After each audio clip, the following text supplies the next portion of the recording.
Namusha ngithanda ukukhuluma ngamathuba okwenza ukuhlinzwa okuncane ezinganeni ezisanda kuzalwa nasezinganeni ezincane.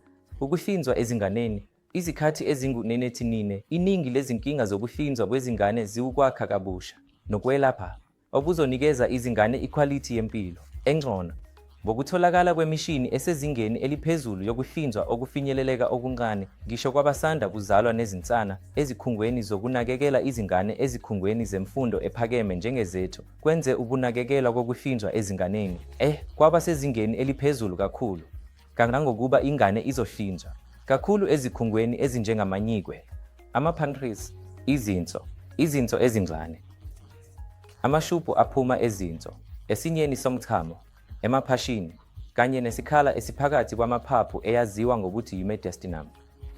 Zonke lezo zindawo zingahlinzwa nge-laparoscopy ngokwenza izimbobo ezincane kakhulu futhi ngezinto ezisetshenziswayo ezitholakalayo sizokwazi ukwenza ukuhlinzwa okukhulu ngobuhlungu obuncane kakhulu nokuhlala esibhedlela esilandela ukuhlinzwa kwezingane ukuze zipholele ngokushesha futhi esikhathini esizayo. Ngisho naleso sibazi esincane siyanyamalala ngakho-ke abazi nokuthi bahlinzwe kancane. Ngakho-ke njengabazali noma nini lapho uzwa ukuthi ingane yakho inenkinga yokuhlinzwa kufanele uqonde ukuthi izinkinga eziningi zokuhlinza ziyelapheka.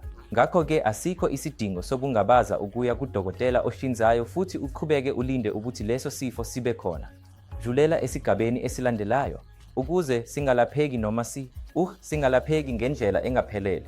Izinkinga zokuhlinzwa ziyelapheka uma zithola ukunakwa ngokushesha futhi iningi lokuhlinzwa manje selingalungiswa ngezindlela zokungena okuncane ezingenza ukuthi kungabikho noma kube nesibazi esincane esikhumbeni futhi kuzokhipha zonke izibazi ezingqondweni zengane kanye nomndeni.